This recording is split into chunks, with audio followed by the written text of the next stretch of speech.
Moadim le Simcha, que ces paroles de Torah soient pour la mémoire de Arlet Baya Bat Rachel, de Yosef Ben Mesaouda, et que ce soit les Ilou Nishmat, Gabriel Ben Rivka, pour la guérison de Eliyahu Hananel Ben Ruth Mesodi, Nissim Ben Rivka, Moshe Raphaël Nissim Ben Kamil, Rivka Bat Menana,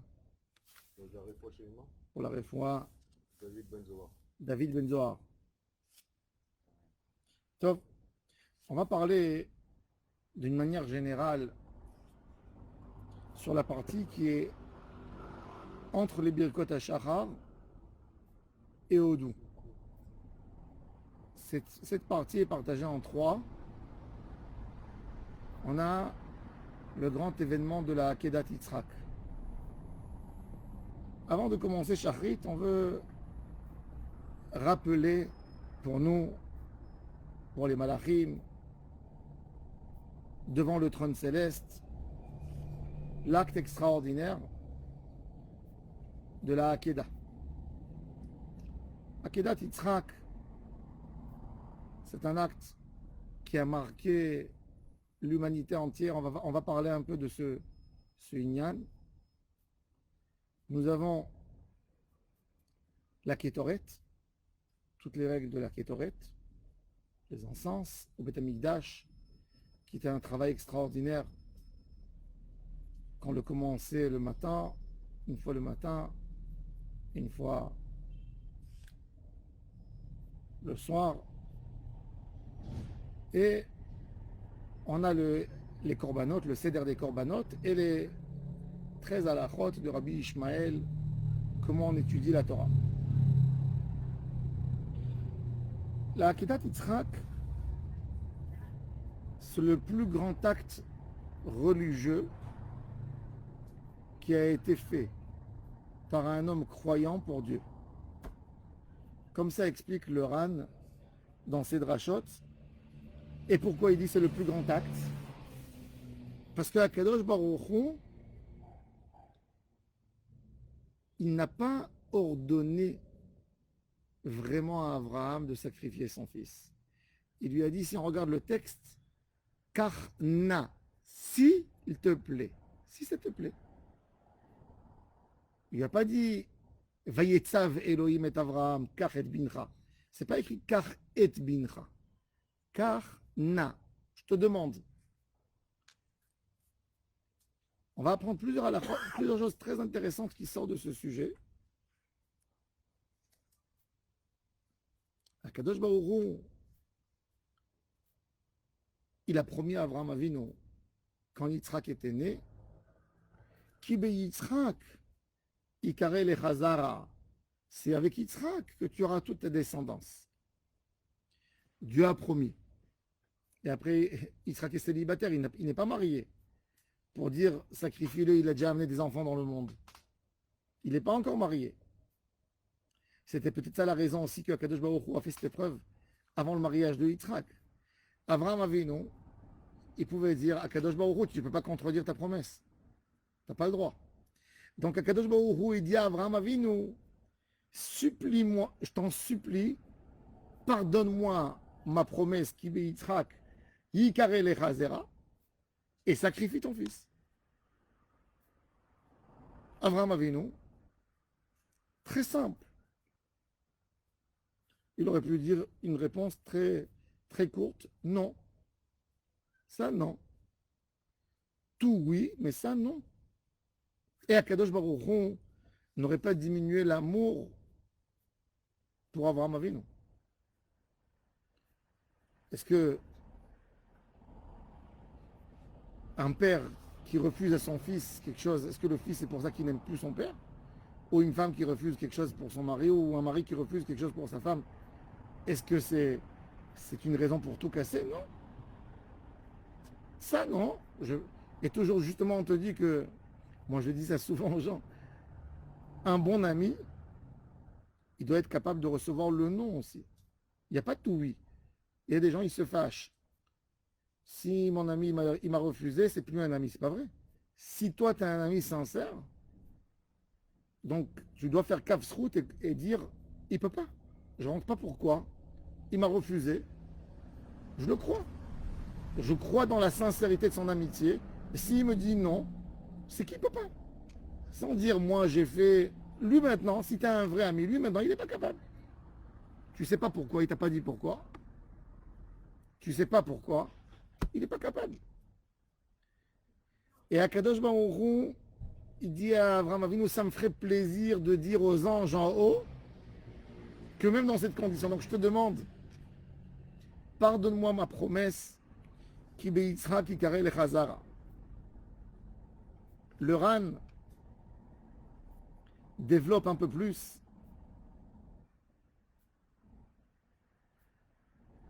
Il dit que d'où on sait que c'était, d'où on sait que Akadosh Baruch Hu n'a pas ordonné vraiment à Abraham Avinu de sacrifier son fils, parce qu'il lui donne pas un décret sec. Il lui dit, prends, s'il te plaît, ton fils chéri que tu aimes et qu'il est unique. Pourquoi Akadosh Baruch Hu a besoin de dire tout ça? Pour dire, je te comprends si tu me diras non. Je te comprends. Sache-le que je te comprends. C'est pas parce qu'il lui a dit prends ton fils et il lui a dit je prends Ishmaël, non, prends ton... Il y avait pas Ça c'est le drash, d'accord, c'est le drash, tu as raison. La Gemara, Mehmet, il dit, mon fils j'en ai deux. Unique, celui-là il est unique pour sa mère et celui-là il est unique pour sa mère. Que tu aimes, j'aime les deux, et Yitzhak. Ça c'est le drash. Yitzhak sait très bien de qui il s'agit. Ishmaël n'était pas là-bas. Il est venu après, Ishmaël n'allait pas se soumettre à son papa. Ishmaël c'était déjà à moitié idolâtre. Abraham Avinu savait très bien de qui il s'agissait. Il n'avait pas besoin qu'on lui dise Yitzhak. Et Akadosh Baruch Hu, quelque part, il veut qu'Abraham dise non, mais Abraham dit oui. Oui. Et de là, le Talmud de Jérusalem nous a donné une phrase extraordinaire qui est rentrée dans le Sidour. Le Talmud de Jérusalem, dans le traité de Ta'anit, il nous dit qu'Abraham Avinu nous dit à Akadosh Baruch Hu, pour Am Israël, quand toi tu m'as demandé de sacrifier mon fils, je ne t'ai pas refusé. J'aurais pu te dire, mais Dieu, tu ne peux pas te contredire. Tu m'as déjà promis que tu allais faire sortir de cet enfant Yitzhak un peuple. Il n'est pas marié. Tu ne peux pas me demander une chose pareille. Plus que ça encore. On sait une règle que quand Akadosh Baruch Hu promet quelque chose de bon, il ne peut jamais revenir dessus. C'est-à-dire, s'il a décidé d'accorder à quelqu'un du bonheur, ça a été décidé du ciel, on ne lui prend plus. Le mal, il peut revenir. S'il y a eu du mal. Et c'est pour ça d'ailleurs que c'est écrit, le Rambam, il écrit dans la halachot du prophète, que si un prophète qui a fait une prophétie, une mauvaise prophétie, et ne s'est pas réalisé, c'est pas un signe que c'est un faux prophète. Par contre, s'il a promis du bonheur et ça ne s'est pas réalisé, pas rien que ça ne s'est pas réalisé, ça ne s'est pas réalisé à 100%, ça s'est réalisé à 80%, c'est un faux prophète. Parce que Akadosh Baruch Hu ne revient jamais sur une bonne promesse. Et si Akadosh Baruch Hu donc a promis à Abraham qui béitra qui carré les Chazar, on sait, c'est une bonne promesse. Il ne peut pas revenir. Alors il dit, et moi je t'ai même pas posé la question.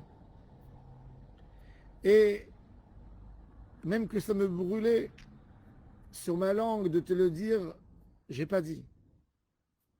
Maintenant, je te demande que quand les enfants de mon fils Yitzhak vont avoir des moments difficiles, que sans que je te dise, aie pitié de mes enfants, c'est la même manière que je me suis tu et j'ai pas posé la question, n'attends pas qu'on te pose une question et toi, sois l'avocat de mes enfants, même si on t'a rien demandé.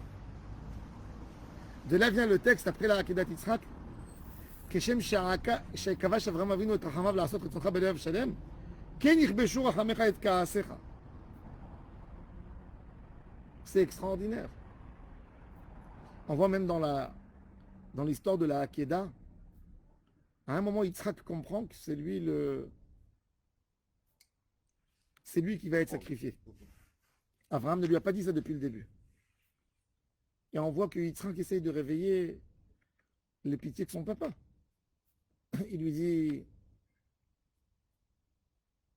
Avi, mon père. Il dit pas papa, mon père. Et Abraham lui répond, mon fils. C'est-à-dire, n'essaye pas de me dire où est ta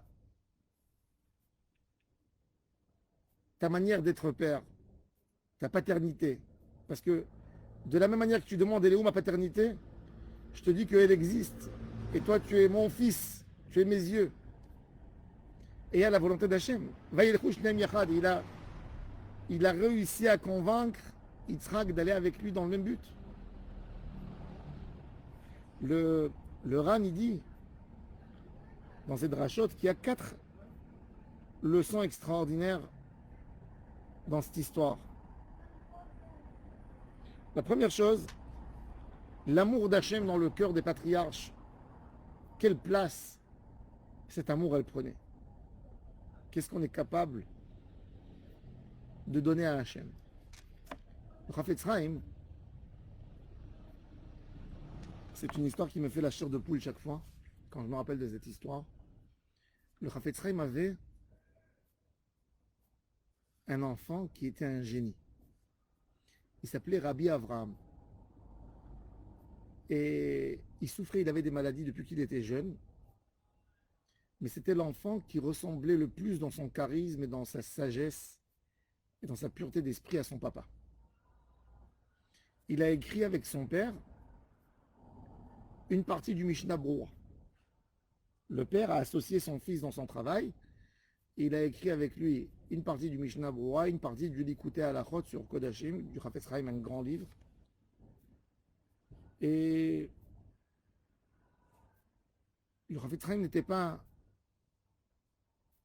à la maison. Et le fils est tombé malade, une bronchite terrible qui l'a tué en 2 jours. Il n'a même pas assisté dans l'enterrement de son fils. Il est arrivé en ville, les gens retournaient de la Levaya. Ils sont venus, les élèves du Chafetz Chaim, voir le père qui découvre avec sa valise à la porte de la maison la disparition de son fils. Les grands hommes, c'est là où on les voit. Et le Chafetz Chaim s'est tu quelques minutes, un silence terrible. Et après, il a dit, je vais vous raconter une histoire. À l'époque de l'expulsion d'Espagne, on obligeait les Juifs qui sont restés en Espagne ou d'accepter le catholicisme, le christianisme, ou de quitter le pays. Et il y a beaucoup de Juifs, malheureusement, pour ne pas perdre leur argent, ils sont restés en Espagne et ils sont convertis au christianisme.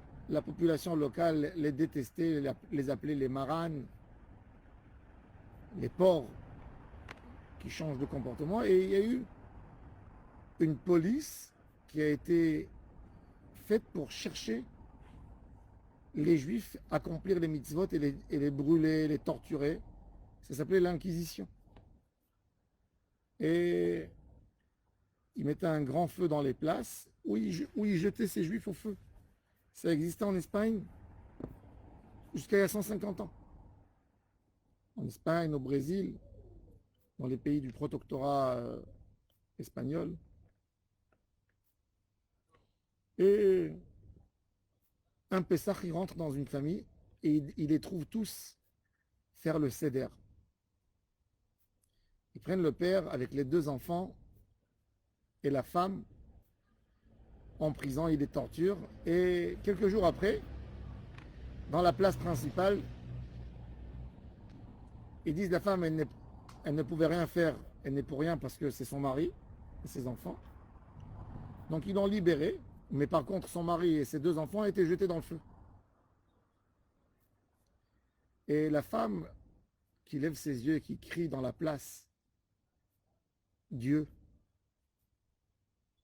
tu penses que tu vas m'énerver, n'est-ce pas? Dieu, l'amour que j'avais pour mon mari, Du moment qu'ils l'ont brûlé, je l'ai donné à mes enfants.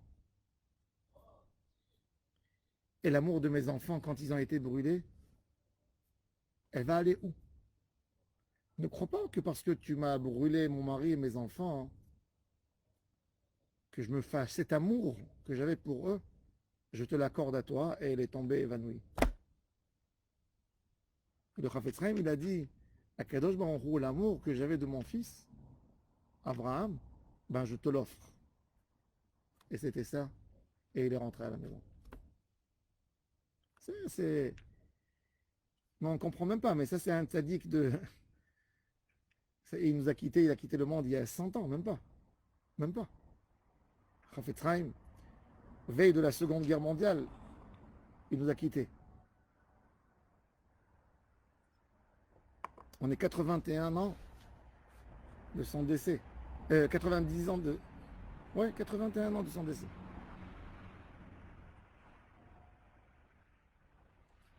Il a éclairé le monde et la lumière, la Messirut Nefesh. Alors, quand on parle d'Avraham Avinu, de sacrifier son fils, de l'égorger, de le prendre en route, à quel point Avraham Avinu aimait Hachem, c'est difficile à estimer, à comprendre. Un autre sujet qui n'est pas lié à ça, mais qui nous fait comprendre. Nous, on sait que comment Kadosh Baruch Hu, il parle avec les humains. La prophétie, ça se passe comment? Alors le Rambam, il nous dit que ton côté matériel qui est en toi, il s'endort un peu. Et le prophète, il passe à un niveau où il n'est plus ni réveillé, ni il dort. Et il a une force spirituelle qui parle avec lui et il entend Hachem. Maintenant, quand nous, on rêve un rêve, tu rêves, tu fais un rêve, qui soit le plus beau rêve, le rêve le plus authentique qu'il y a, tu as un doute. Si par exemple tu rêves un rêve, tu vas voir, je sais pas moi, un tzaddik que tu connais ou que tu connais pas, que tu as entendu sur lui, il vient dans ton rêve, il te dit, sors de ta maison demain et vends-la tout de suite et donne l'argent à la tzedaka. Ou il te dit tout simplement, tu travailles, tu as un job, il faut que tu quittes, demain matin il faut que tu vas chez le directeur, demain matin il faut que tu vas chez le directeur et que tu demandes et que tu démissionnes. Comme ça il te dit. Est-ce que tu vas aller le faire? Franchement, dis-le Emmet.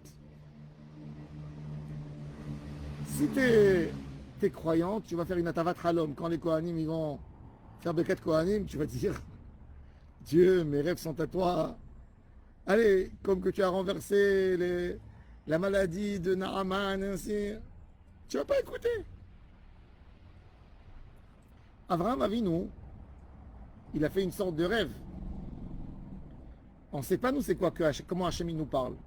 Comment Hachem parle avec un prophète. C'est pas comme Moshe Rabbeinu, c'est Moshe qui a eu dans la prophétie, il a eu plus qu'Abraham. Qui est d'abord Panim el Panim. Abraham, non, c'était une forme de rêve. C'est-à-dire que l'authenticité des Névim était tellement forte, comme il dit le Rambam, il n'y a aucun doute. Si Abraham avait le moindre des doutes, ben, il n'aurait pas égorgé son fils pour un doute.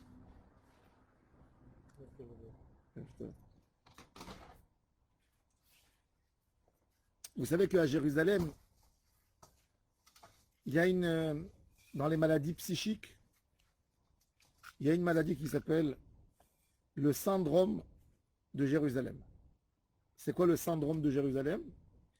Il y a à Jérusalem des centaines de personnes qui se prennent pour le Messie, pour des gens. Ils tournent dans les rues. Un jour, quand j'étais à Paris, un des rabbinis m'a demandé de m'occuper de quelqu'un pour le préparer à la conversion. Et il m'a dit, celui-là, c'est un converti. Et il a dû exagérer, oui, il a dit, Depuis route à Moavia, c'est rare de trouver des si bons convertis. Ok, prépare-le. Bon, je le prépare. Dans la préparation, 2 mois après, il me dit qu'il connaît une fille juive. Bon, bizarre. Mais je le prépare. J'ai informé.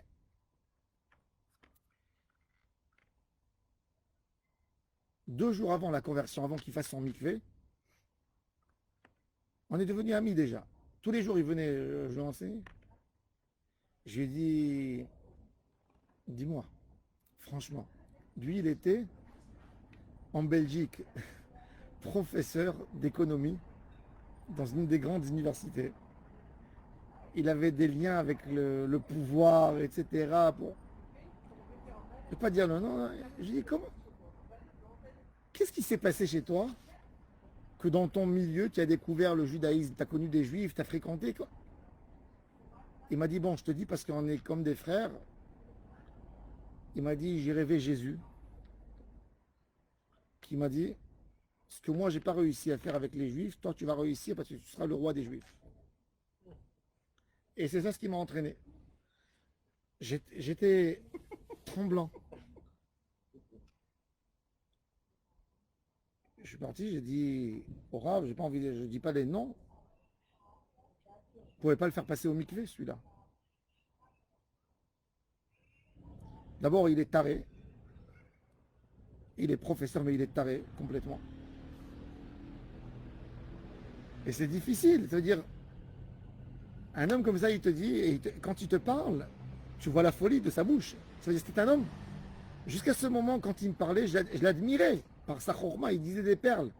Quand il m'a parlé, je voyais ses yeux, comment elles bougeaient. Comment il me parlait, avec quel... J'ai dit, il est fou celui-là. Il faut savoir que la parole que Kadosh Baruch Hu s'adresse aux prophètes, les prophètes, ce n'est pas des malades mentales. C'est des prophètes. Et c'est une force extraordinaire que tout ce qu'il leur dit, mais ils n'ont aucun doute que ça va se passer à 100%. Noé, quand Dieu lui dit, fais un arche, le monde entier rigole sur lui. Il construit l'arche. Oui, il construit l'arche. Normalement, quand tu construis... l'arche, ça s'appelle? Ouais. L'arche. Quand tu mets l'arche, tu veux faire un bateau, tu le fais à côté de la mer. Où Noé, il construit l'arche? Dans son jardin. Et on lui dit, mais tu es ma boule, tu ne peux pas le tirer dans les rues. Il fait 150 mètres de longueur. Il dit, non, l'eau, elle va venir ici. Mais il dit, t'es complètement... Ça lui prend 120 ans. Parce que même ses enfants, ils ne veulent pas l'aider.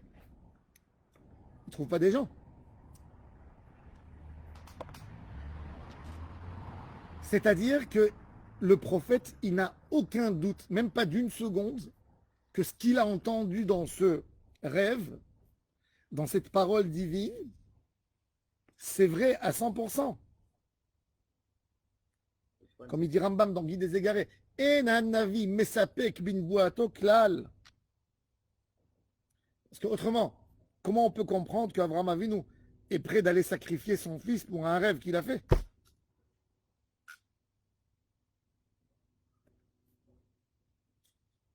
L'actualité de la question. Mais pour Abraham Avinu, si Hachem en amont, il lui a promis que sa descendance, elle passait par Yitzhak. Vous dites que tout ce qu'Hachem, il donne en bon, il ne revient pas dessus. Il ne revient pas. Et c'est pour ça qu'il dit, Au fond, pardonne-moi. Alors il lui dit, pardonne-moi cette promesse. Dis-moi, je suis d'accord.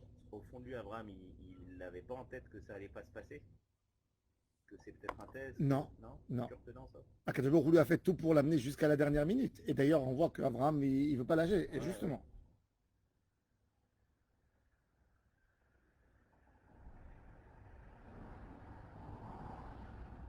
Maintenant, et je reviens à la question de Jérôme. Abraham Avinu. Abraham Avinu. Il est quel âge il a déjà? Non. Quel âge il avait Yitzhak dans la Kedah? Selon Rashi, il a 37 ans. D'accord? Yitzhak, il a 37. 137. Donc Abraham Avinu, il a 136. Il est né à 99 ans. Abraham Avinu, si à l'âge de 99 ans, il a rigolé quand Dieu lui a dit qu'il va avoir un enfant. Et il a dit non, occupe-toi de Ishmaël, aide-moi à faire grandir Ishmaël. Quel âge elle a Sarah Imenu? Elle a 127. Si à 90 ans, elle a rigolé qu'elle allait avoir un enfant, c'est-à-dire que s'il égorge Yitzhak, Nigmar. C'est-à-dire Nigmar, ce Yitzhak, cette idée de Ham Israël. Ishmaël, c'est pas Ham Israël. Dieu lui a dit, c'est pas de Ishmaël que tu auras cet enfant. Puisque il a envoyé, Sarah, elle a dit à Abraham, tu laisses pas Ishmaël ici à la maison. Et Akadosh Baruch Hu, il dit à Abraham Avinu, écoute Sarah, envoie Agar avec son fils, qui Yitzhak qui carré les Chazara. Donc il n'y a pas, Ishmaël, il est plus dans la maison avec Abraham Avinu. Donc Abraham, il sait que c'est pas Ishmaël, c'est Yitzhak. Alors, dans l'idée d'Abraham Avinu, qu'est-ce qu'il pensait en ce moment sur Am Israël dans le monde? Il n'y a plus Am Israël. Le projet divin, il est arrivé au bout. Et ça, c'est une leçon extraordinaire pour nous dans la Avodat Hashem. Quand on fait les comptes pour Akadosh Baruch Hu, on ne fait pas des comptes qu'est-ce que Hashem va gagner ou va perdre. La yeshiva de Volojine, la yeshiva qui a été fondée par l'élève du Gaon de Vilna, Rabbi Chaim de Volojine. Il a écrit le livre L'âme de la vie, Nefesh HaChaim. C'était une yeshiva extraordinaire. C'était une yeshiva où tous les tranches en Bélarussie, en Ukraine, Russie blanche, ils allaient étudier là-bas. Cette yeshiva, elle a résisté 100 ans à peu près. Et il y a eu la loi des Russes qui a imposé obligatoire les études par un de Kodesh pour donner l'autorisation pour une institution juive d'enseigner la Torah. Il fallait absolument apprendre le russe et apprendre certaines choses et apprendre l'histoire. Et il y a eu un grand débat. Est-ce qu'il fallait accepter pour faire rentrer à Volojine, qui était le Beth Amikdash des yeshivot, des études de Chol? Il y a eu des rabbins dans la yeshiva qui ont dit 2 heures de Chol. Il y a eu Rabbi Chaim Soloveitchik qui a dit nous sommes des gardiens. Nous ne sommes pas des propriétaires de la yeshiva. Nous sommes là pour garder la Torah. Akadosh Baruch Hu nous a donné la force de la transmission de Torah. Une yeshiva, c'est que Kodesh. Rabbi Chaim de Volojine, il a ouvert une yeshiva, il n'a pas ouvert une école juive, il a ouvert une yeshiva. Yeshiva, c'est quand on est assis pour étudier les paroles d'Hachem. Zéou.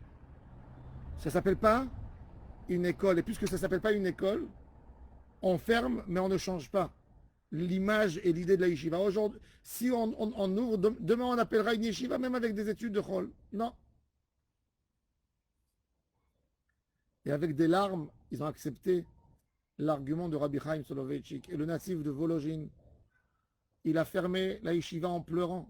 Il a fait sortir les Sefer Torah et tout le monde pleurait. Et les élèves de la yeshiva, il y avait 200 élèves. Qu'est-ce qui s'est passé? Ils ont vu comment le Rav il s'est évanoui quand il a fermé. Ils ont juré tous. On va tout faire pour que la Torah elle se multiplie. Et ils sont partis dans des endroits perdus où il n'y avait pas les décrets. Et ils ont ouvert la yeshiva de Mir, et la yeshiva de Telz, et la yeshiva de Grodno. Toutes les yeshivot qui sont montées dans la région, c'était les élèves de Volojine qui ont décidé d'ouvrir. Donc, s'il y avait 200 élèves à Volojine, du fait que la yeshiva de Volojine elle a été fermée, il y a eu 2000 et 3000 et 4000 élèves. Après, et bon, et évidemment, et le monde des yeshivot jusqu'aujourd'hui, il va dans le chemin de cette yeshiva de Volojine.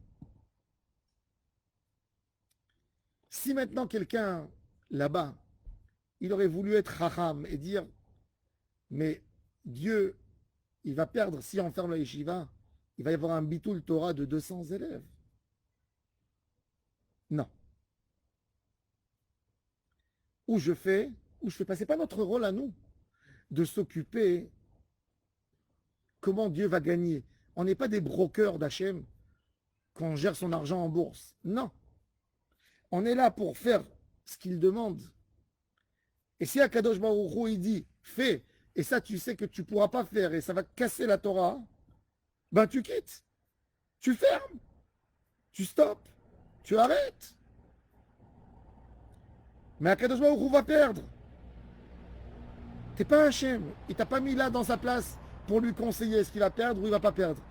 Ta place à toi, c'est de réaliser sa volonté. Point à la ligne. On n'a pas de marchavot à faire.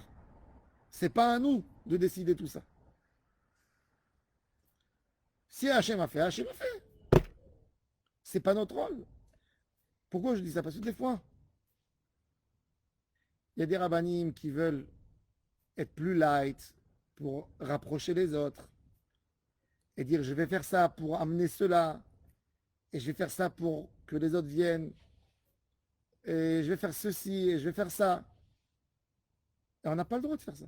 Qu'ils viennent pas. C'est parce que Hachem te demande. Je me rappelle, on était aux États-Unis, dans une ville, je ne vais pas dire le. On est arrivé dans une synagogue où il n'y avait pratiquement pas de Hazrat Nashim. Ça veut dire, il n'y avait pas de séparation. Les femmes, elles voyaient les hommes, ça parlait. Et j'étais avec le grand rabbin d'Israël. Et on est rentré à la synagogue, il m'a dit, c'est Chilul Hashem, on ne peut pas rester ici. On va dire que quoi? Que déjà, quand on est assis dans une synagogue, où les femmes, elles sont assises, comme c'était comme un stade, comme ça, vous voyez. Alors on a dit au Rav là-bas, on ne peut pas prier ici, tu ne nous as pas dit, on est obligé de sortir. Ou tu fais dans une salle à côté et on prie normalement, ou bon, ça a fait du bruit, on est sorti. Alors après, je lui ai dit, je suis parti chez lui, je lui ai dit, dis-moi, c'est la première fois que je vois de ma vie une synagogue orthodoxe comme ça. Il m'a dit, tu sais, toi tu ne peux pas juger, vous ne savez pas à quoi je suis affronté. C'était à Chicago. Vous ne savez pas à quoi je suis affronté. Les jeunes me disent que si les copines, elles ne les voient pas, ben, ils ne viendront pas à la synagogue. Je dis, ben, il n'y aura pas de synagogue, il y aura une synagogue de moi. Qui c'est qui t'a autorisé de faire des choses tordues? Tu crois qu'Akadosh Baruch Hu, il veut ça? Et beaucoup de fois, il y a une idée comme ça qui s'installe dans les esprits. Ben, on va faire parce que sinon, ben, ils ne vont pas venir. Mais Hachem t'a pas demandé de le faire. Avraham Avinu. Mais Avraham Avinu, il parle d'une nation, il parle d'un peuple. Il parle d'un peuple, on parle d'un peuple qui est Yitzhak, Ikarel et Chazera, c'est tout un Israël. C'est le principe de base de ne pas faire une avera pour faire une mitzvah, ça c'est dans tout. Yitzhak Avinu, c'est la base de l'âme Israël, c'est l'enfant qui va continuer Avraham Avinu. Et Avraham est en train de l'égorger. Il va l'égorger, il sait que le miracle ne va pas se reproduire. Il le sait dans sa tête. Il sait, Sarah est vieille, ça y est. Déjà, elle était vieille quand elle a eu 90 ans. Là c'est passé déjà encore 37 ans depuis cet accouchement. Ça y est. Il sait, il n'y a plus de chance. Moi je pense qu'il avait quand même la émouna au fond de lui. Il n'avait pas. Il allait sauver son fils. Non, puisque Akadosh Baruch Hu, il fallait lui dire 2 fois, n'égorge pas, parce qu'Avraham Avinu, il s'en doutait qu'il a mal fait et que peut-être il était un peu paresseux et qu'Akadosh Baruch Hu a dit, ben si c'est comme ça, j'ai pas envie, allez, ne fais pas. Alors il a dit, non, je veux. C'est impossible de savoir ce qu'il avait en tête. Et si Akadosh Baruch Hu, il témoigne sur Avraham Avinu que c'était à 100%, ben c'était à 100%. Mais de là on voit, et c'est exactement ça. Et c'est la base de tout le judaïsme. Se plier à Hachem, comme il dit le Chida toujours. il dit, dans les prières qu'il a instaurées, il dit Shenizke la asot retzonecha kirtzonecha. Faire ta volonté comme ta volonté. Qu'est-ce que ça veut dire faire ta volonté comme ta volonté? Il y a faire la volonté d'Hachem comme notre volonté, mais il y a faire la volonté d'Hachem comme sa volonté à lui. Comme sa volonté, c'est quoi? Comme notre volonté, c'est d'avoir un résultat, peu importe comment je l'obtiens. Mais comme la volonté d'Hachem, c'est uniquement d'après sa volonté. Vaut mieux ne pas faire. La force d'une Avera, c'est tellement terrible. Regardez, on a eu Sukkot, Shabbat, on ne prend pas de loulav. On a annulé une mitzvah minatora. On a un seul jour minatora, Arba'at Aminim. On n'est pas à Bet Amikdash. Donc il y a un seul jour. Ce qu'on fait aujourd'hui, c'est pour se rappeler du Bet Amikdash, c'est la Takana de Rabban Yochanan Ben Zakkai qui est mentionné dans le fin de traité Rosh Hashanah. On annule de tout en Israël la mitzvah du loulav pour Shabbat, pour ne pas qu'il y ait quelqu'un qui se trompe et qui prend le loulav et qui le fait sortir d'un endroit privé à un endroit public ou le contraire. Faire un issou dans une chot Shabbat. On a annulé cette mitzvah de tout en Israël. Combien on va avoir sur 15 millions de juifs pratiquants à l'époque? Imaginons, combien de personnes ignorants il va y avoir qui vont le faire? 15, 20, 100. Pour ça, les Chachamim, ils sont venus, ils ont annulé de là, ils disent, Rabbi Yudatzadka, regarde, c'est quoi une Avera?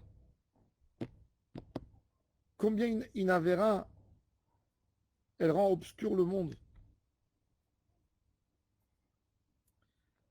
Bon, ça c'est la partie de Akedat Yitzhak. Il y a énormément de choses à apprendre de comment Avraham Avinu il a fait. Je vais rien donner une autre petite chose extraordinaire. C'est un chidouche extraordinaire qui m'est venu il y a quelques années. Imaginez-vous Avraham Avinu avec son fils. Quand le fils descend de l'autel, il n'a pas été sacrifié. Qu'est-ce qu'il fait Avraham Avinu? Si on est Avraham, qu'est-ce qu'on fait? On prend Yitzhak, on l'enlace en pleurant dans nos mains. On tombe par terre. Et quand on réveille, on éclate de rire et on embrasse. En plus, on a eu le cadeau d'Hachem, qu'on est les chéris d'Hachem. En plus, tu n'as pas été sacrifié. Qu'est-ce qu'il fait Avraham Avinu? Il n'est pas déçu, mais la Torah nous dit Vaïssa Avraham et Enav. Avraham Avinu, il cherche quelque chose. Quand il a cherché, Akadosh Baruch Hu lui ouvre les yeux et il voit un bélier qu'avec ses cornes, il est attrapé dans les herbes. Et Akadosh Baruch Hu lui dit, vas-y, prends le bélier et sacrifie-le à la place de ton fils. Alors celui qui voit cette histoire, elle est très bizarre puisque Akadosh Baruch Hu n'a pas donné l'ordre à Abraham avant qu'il a levé ses yeux et qu'il a cherché. Et d'autant plus, comment on peut remplacer un sacrifice humain dans la dimension, dans la grandeur, en prenant un bélier? Même si tu égorges je sais pas moi, un rhinocéros, c'est pas équivalent à un homme dans la grandeur du sacrifice.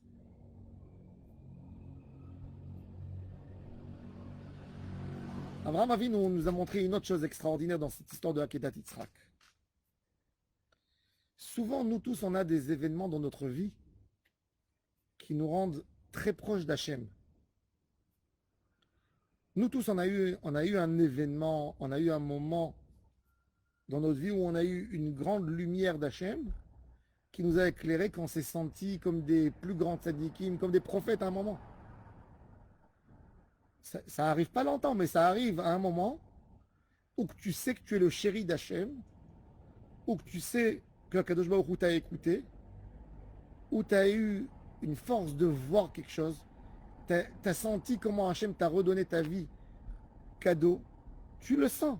Il y a des moments comme ça dans la vie, et je pense qu'il n'y a pas un être humain qui a été épargné de ça. Chacun a eu ça dans sa vie. Un moment dans sa vie, on a tous vu des très grands moments dans notre vie. Alors, comment ça se fait qu'on n'a pas gardé cet amour, ce sentiment qu'on a eu pendant ces moments-là pour plus tard?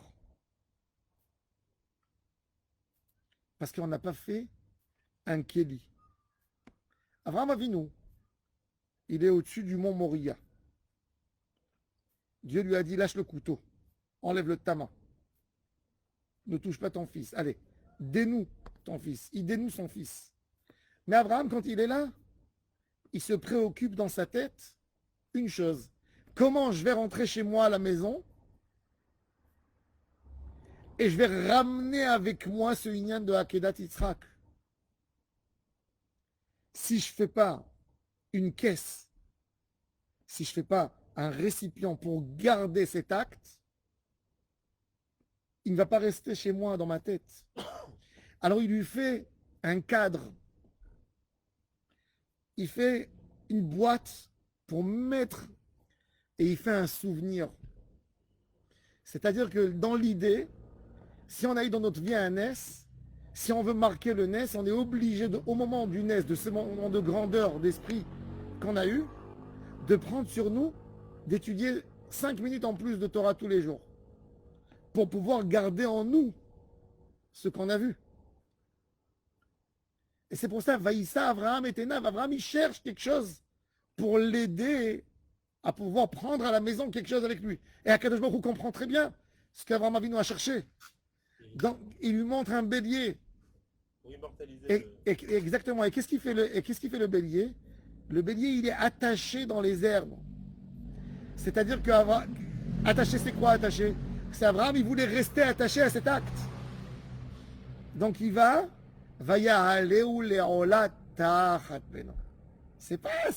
c'est pas comparable à son fils, mais c'est pour t'aider. Même Abraham Avinu, il a besoin des petites choses pour garder les grandes choses en nous. Dans la Avodat Hashem, un moment où on a décidé, des fois ça peut arriver. Un homme, le soir quand il dort, il s'est levé faire une idbo des doutes, il a trouvé des phrases extraordinaires à parler avec Hashem.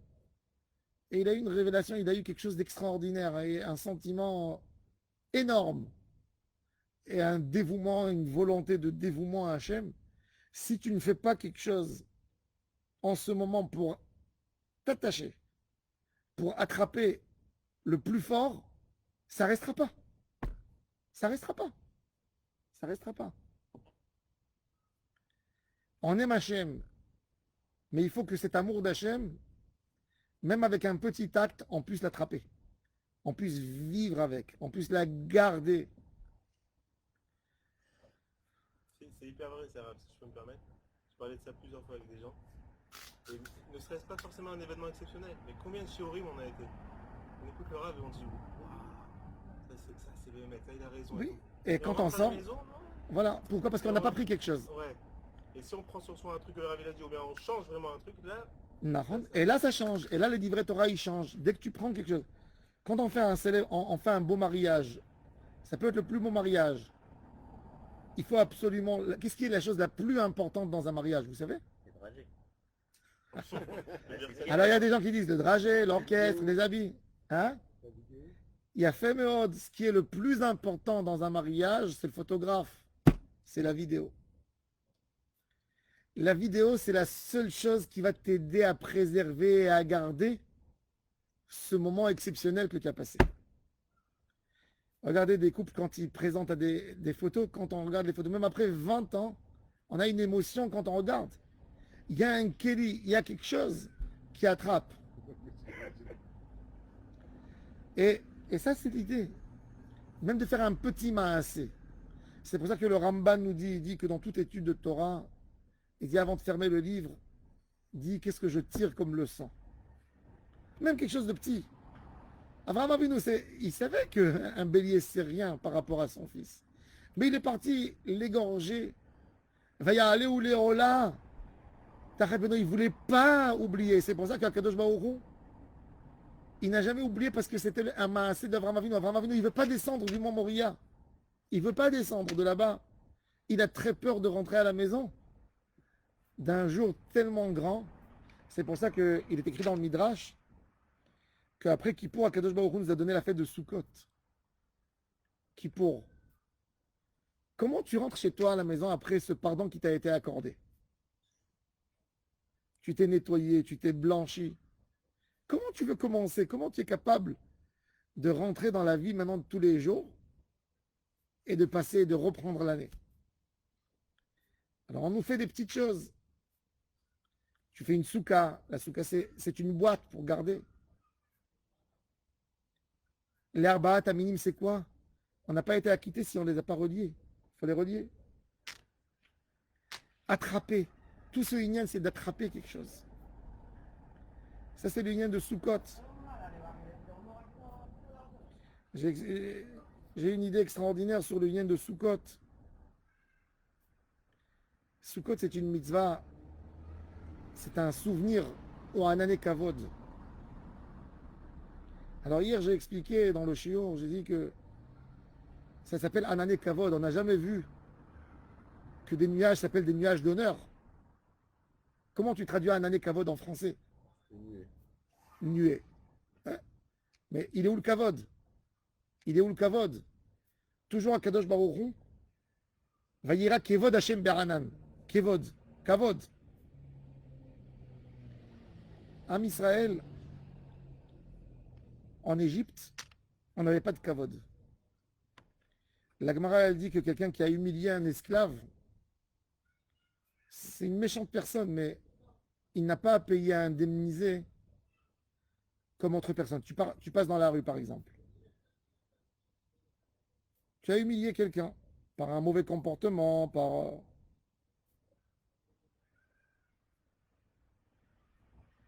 Tu n'as pas à l'indemniser. Tu dois l'indemniser, pardon. Par contre, un esclave, Enlo Bochet, il n'a pas de... Un esclave, tu peux le voir dans la rue, travailler en caleçon, torse nu, il travaille. Il n'a honte de personne. Il n'a ni femme, ni enfant, ni... Il n'a pas le sens d'être humilié. La honte d'un homme, la dignité, c'est le sechel de l'homme. C'est ce qui fait de lui sa noblesse, c'est ce qui fait de lui son caractère, ce qu'il aime et ce qu'il n'aime pas. Et les Anané Kavod nous donne, du moment où on est isolé, où on est fermé, elle nous sépare. Un roi, il a beaucoup d'habits, le Kohen Gadol. En quoi on remarque le Kohen Gadol plus que le Kohen Idiot? C'est qu'il a plus de barrages, il a plus d'habits sur lui. Mais Roubé Begadim, Kohen Idiot, il a 4 habits. Le Kohen Gadol, il a 8. Et qu'est-ce que la Torah a dit? Les Kavod, Ultifaret. La Shechina, pour monter en haut, on a 7 cieux. Pour monter, les Rekim, pour arriver au Kisei à Kavod, au trône céleste, il faut passer. Plus il y a des barrages, plus c'est Kavod. L'idée de la Souka, c'est pas rien que le fait de nous couver du soleil. C'est de nous couver pour avoir une boîte autour de nous. Pour nous expliquer notre importance, qui est particulier. Quelque chose qui est important, on le garde dans une boîte. S'il n'est pas important, tu ne le gardes pas dans une boîte. Un objet, plus il est important, plus tu le gardes dans une boîte, dans un coffre-fort. La souka, c'est, on te dit, soit dehors, mais soit préservé. Soit gardé. Soit dans une boîte. La souka. Et cette idée, c'est l'idée la plus importante de toute la Torah. Et j'ai expliqué hier que nous, on se pose la question, qu'est-ce que je fais pour vivre? Dans la Torah, jamais on se pose cette question. Un juif, il ne pose jamais la question, qu'est-ce que je fais pour vivre? Parce qu'il a une émouna shlema qui vit selon Hachem. Il n'y a rien à faire pour vivre. Kilo ala lechem levado yechia adam. Ki al motzapi Hachem yechia adam. Un homme, il vit parce que Kadosh Baruch Hu a décidé qu'il va vivre. La question chez un juif, c'est pas qu'est-ce que je dois faire pour vivre, c'est comment je dois vivre. Un homme qui ne sait pas comment vivre, vaut mieux ne pas vivre. Une vie sans but, sans savoir pourquoi. Je suis là. Il n'y a pas une différence entre l'homme et l'animal. Et l'animal encore, il a un rôle dans le monde. il a quelque chose qu'il fait. Un chat de rue, ben, il a un rôle, il tue les souris, les rats, mais un homme qui est dans ce monde et il ne sait pas pourquoi il est là, il est, il est moins utile qu'un chat.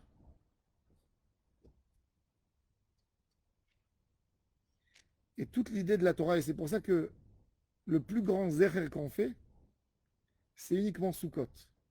On a eu, dans la sortie d'Égypte, on a eu beaucoup de choses, des événements qu'on commémore. Alors on commémore les galettes, mais la galette, la mitzvah de la galette, c'est uniquement la première nuit de Pessah. C'est le seul moment où on fait la bracha de Halachilat Matzah. Tous les 7 jours de Pessah, si tu manges la matzah, la galette, tu fais que un motzi lechemina et tu ne fais pas Halachilat Matzah. Tandis que la souka, tous les 7 jours, 10 fois par jour, tu rentres et tu manges, tu fais l'Ishev Souka. C'est-à-dire que Sukkot, c'est plus important que Pessah. Le kavod, la année kavod, l'idée, elle est beaucoup plus forte. On ne commémore pas la manne. La manne, on la commémore pas en commémorant la manne. On commémore le fait que c'était venu doubler de vendredi, et c'est pour ça qu'on fait 2 pains. Le lechem mishné, mais pas la manne en soi. On ne commémore pas le puits de Myriam. On n'a pas fait une fête qu'il faut boire tous les jours 3 verres d'eau pour se rappeler du puits de Myriam. Non. Parce que l'idée, c'est pas de vivre. C'est comment vivre, c'est beaucoup plus important. Abraham Avinu, il nous a donné le sens de vivre pour Hachem. 3e jour de sa circoncision. Akadosh Baruch Hu qui fait sortir le soleil pour qu'il arrête de faire des mitzvot. Daï, arrête. Abraham Avinu nous dit, mais si j'ai pas d'invité, je meurs. Il est presque en train d'agoniser, mais il s'élève pour aller chercher. Et quand finalement Akadosh Baruch Hu lui a envoyé 3 invités, parce qu'il a vu sa souffrance, qu'il ne pouvait pas faire du chesed, qu'est-ce qu'il leur a fait? Égorgé, il leur a servi la langue et les gâteaux. Pour 3 personnes, Sarah Imenou, elle fait de la semoule, des gâteaux à la semoule. Le gâteau, la harissa, fait une belle harissa. Mais c'est combien? C'est 3 séines. Vous savez c'est combien 3 séines? Une CA, c'est minimum, d'après Rabbi Chaim Naé, c'est 12 litres. 3 séines, donc elle a fait un volume de semoule qui était à peu près 40 litres. C'est la table entière. Une harissa. Qui c'est qui va manger tout ça? Pour faire que même leurs yeux, ils se rassasissent. Ça, c'est Arnasat Orchim d'Avraham Avinu, qui dit, je vais vous donner du pain parce que vous êtes passé. Avraham Avinu, il sent qu'il n'y a pas de goût dans sa vie s'il n'est pas là pour donner à l'autre. Et ça, il nous a appris quelque chose d'extraordinaire. Il n'était pas égoïste pour faire tout pour que son fils vive. Parce que pour lui, l'idée, c'est pas de vivre ou de mourir. La vie, vivre ou mourir, ça dépend d'Hachem. C'est comment vivre. Comment vivre. Ça, c'est l'idée. C'est pour ça que le juif, dans le monde entier, même s'il touche le matérialisme, c'est parce qu'il est toujours à la recherche de comment vivre. Et c'est pour ça qu'il arrive à faire des choses extraordinaires que personne n'arrive. Parce qu'il se pose toujours la question de comment vivre. Cette question de comment vivre, elle ne le lâche pas une seconde. Il faut savoir que même le juif le plus éloigné, il n'arrête pas de se poser cette question. Comment vivre? Ça le gêne. Un juif qui va en Inde pour faire de la Avodah Zarah, c'est parce qu'il cherche Hachem. Il cherche Hachem. Un homme qui fait une Avera, c'est parce qu'il pense qu'il va chercher, qu'il va trouver le moment agréable qu'il avait au Gan Eden. Quand sa Neshama était encore dans le Gan Eden. Et il voit qu'il s'est trompé. Alors il va chercher une autre Avera. Cette recherche extraordinaire, c'est en nous. Et Avraham Avinu, il a renforcé cette idée en nous. Il nous a expliqué, il nous a donné, c'est lui qui a transmis dans nos gènes cette idée, ce manque de satisfaction que les Juifs ont. Le Juif, il n'est jamais satisfait. Même les autres aussi. Les autres, tu Tu prends le goy, il est dans la campagne, il fait son fromage, son lait, il est tranquille. Le juif n'était jamais content de ce qu'il avait, jamais. Et c'est pour ça d'ailleurs que les juifs, ils sont dans la finance et dans ces mondes et dans tout ça. Pourquoi? Parce que c'est un manque de satisfaction de la neshama qui te laisse à chercher tout le temps. Maintenant, le problème, c'est que les gens, ils prennent ça, ils mettent ça dans d'autres choses, mais cette idée extraordinaire, c'est comment vivre, comment vivre, comment vivre. Chaque moment, ils se posent la question. C'était ça, Abraham, Yitzhak, Yaakov, Moshe, et tous les tzadikim. Le tzadik, c'est ce qui pousse le tzadik à se renforcer plus et plus dans la Avodat Hashem. Cette question de comment vivre. Je peux atteindre plus et je suis là. Qu'est-ce que je fais là? Si je peux être bien plus fort, s'attrister de ne pas pouvoir atteindre un plus haut niveau. Et ça, c'est des Ushpizin, Ilaïn, qui nous donnent cette force. Ils viennent là pour nous montrer. C'est pour ça que Sukkot, on a des invités extraordinaires. On a Abraham, Yitzhak, Yaakov, Moshe, Aaron, Yosef, David. Ils viennent, c'est Avot Akdoshim, pour nous montrer, nous faire comme un film. Regarde où tu dois arriver. Regarde ce que tu dois faire. Regarde à quel niveau tu dois monter. Et avec ça, ça nous donne cette envie de savoir et béhémet, de nous dire à nous-mêmes comment vivre. Chez Nizke, Bezrat Hashem, de se poser les bonnes questions et de donner les bonnes réponses. Nizke, le Kirvat Hashem, Amen, Amen.